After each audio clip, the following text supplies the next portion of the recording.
놓치면 손해보는 경제 아저씨를 쉽게 풀어드리겠습니다. 키워드 경제 정철진 경제평론가와 함께 하겠습니다. 네, 오늘 첫 번째 키워드 어떤 겁니까? 네, 첫 번째 키워드는 8월 17일 과연 쉴 수 있을까로 접어봤습니다. 어떤 이야기죠? 진짜 쉴 수 있나요? 가능성은 높아지고 있는데 네. 바로 이제 임시 공휴일에 대한 문제입니다. 예. 정세균 국무총리가 지난 19일 중앙안전대책위원회 이게 회의가 끝난 다음에 네. 트위터를 통해서 8월 17일에 대한 이제 임시 공휴일의 문제를 조심스럽게 꺼냅니다. 네. 이유는 크게 두 가지였는데요. 내용을 보면 그동안 코로나19로 굉장히 힘들었기 때문에 국민들에게 위로의 시간을 주고 싶다. 네네. 두 번째는 내수 회복의 흐름도 이어가고 싶다. 예. 실질적으로 긴급재난지원금 지급하고 나서부터 5월, 6월 소비 심리가 급격하게 좋아졌거든요. 네네.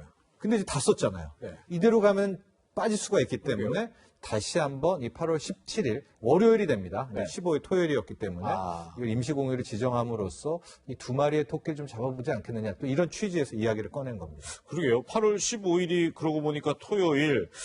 올해 유독 좀 공휴일이랑 주말이랑 겹친 날 많았던 것 같긴 하네요. 우리가 오전에서 뉴스웨이 라이브를 할 때 연초에 이거 다뤘었던 것 같은데요. 그렇죠. 맞아요. 법정 공휴일이 올해 선거일까지 포함해서 16일입니다. 네네. 이 중에 6일이 예. 주말과 이런 거에 다 겹쳐서 큰일이네요. 그 많이 사라졌었고 전반적으로 이제 휴일도 115일로 역대 거의 최소의 예. 그런 부분이 있었었는데 네. 실질적으로 아마 이런 점 때문에 8월 17일 임시 공휴일도 또 한 번의 이제 이슈가 되지 않나 이렇게 봅니다. 네. 아까 평론가님 말씀해 주신 것처럼 정세균 총리가 8월 17일 임시공휴일을 제안한 게 하나는 국민유식, 하나는 내수회복. 네. 아무래도 내수회복 쪽에 사실 더 방점이 찍혀 있을 것 같아요, 속내. 네, 그렇습니다. 근데 이렇게 임시공휴일을 지정을 하면 정말 이 효과가 있어요? 그동안의 경험을 좀 봐야 되겠죠. 경험치를 보면 상당한 효과가 있었던 것으로 그래요? 나오고 있고요. 네. 이제 과거에는 임시 공휴일 지정을 잘 많이 안 했었습니다. 네. 이게 또 하루 쉬게 되는 거니까 그동안에 우리는 좀 노동으로 계속 일해야 된다는 쪽이었기 때문에 네.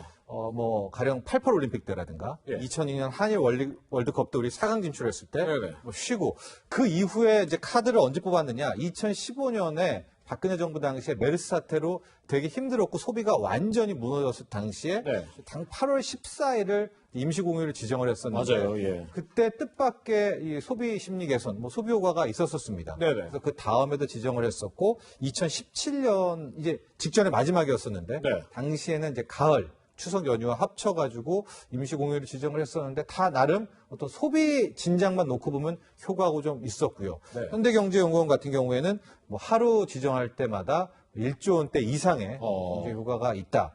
특히 이번 같은 경우에는 지금 코로나19 때문에 해외로 임시공휴일 지정한다고 하더라도 황금 연휴라고 해도 못 빠져나가잖아요. 네. 그럼 고스란히다. 이제 국내에 소비가 된다라는 또 하나의 특징도 있었던 것 같습니다. 근데 마찬가지로 코로나19 때문에 아무리 해외로 못 나간다 그래도 국내 이렇게 밀집한 곳에 가기가 참 꺼려져서 과거만큼의 효과가 있을지는 약간 의문도 들거든요. 그렇죠. 이제 지금 현재 검색어라든가 포털 사이트 관심도 보면 1위가 예. 바로 이 8월 맞아요. 17일 임시 공휴일이긴 한데요. 예. 거기에 좀 반론을 제시하는 목소리 중에 하나는 이게 두 개가 모순되는 것이 아니냐. 맞아요. 왜냐하면 한켠에서는 방역에 신경 써라. 네. 더 모임을 자제하라고 하는데 다른 한켠에서는 임시공휴일 지정하고 네. 이제 여행 가서 소비를 늘리라고 하니까 근데 제가 생각하기에 정부의 의도나 어쨌든 전망은 7월 말 8월 초로 가면서 예. 코로나19가 좀 잠잠해지기를 어느 정도 분석하고 기대하는 것이 아닌가. 그런 상황에서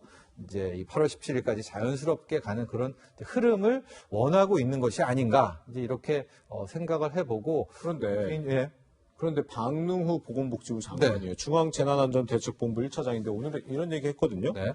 올여름에는 안전한 집에서 영화나 책을 보면서 피로를 푸는 방법도 고려해달라고 했어요. 네.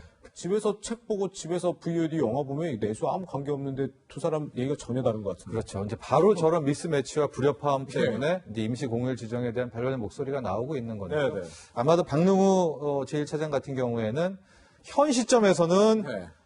그렇게 바라보고 있고 앞으로 좋아질 경우에 해외여행을 하라. 근데 어쨌든 좀 컨트롤 타워에서 임시 공휴일 지정과 함께라면 좀 원보이스를 냈으면 하는 이제 그런 바람도 가져보는데 네네. 문제는 이 임시 공휴일 지정 유무는 대통령, 그러니까 마지막 국무회의 심의 사항이 됩니다. 네. 그래서 정세균 총리가 운을 이렇게까지 뗐다는 것은 네. 문재인 대통령과 어떤 교감 없이 바로 본인이 막 던지진 않았을 가능성이 있겠죠. 있단 말이죠. 예. 그래서 현재로서는 좀 지정 가능성이 높지 않나 조심스럽게 전망해 봅니다. 어쨌든 요즘처럼 평론가님하고 저랑 원보이스 좀 내라고 한 적이 없는 것 같은데 참 요새 그렇네요. 네.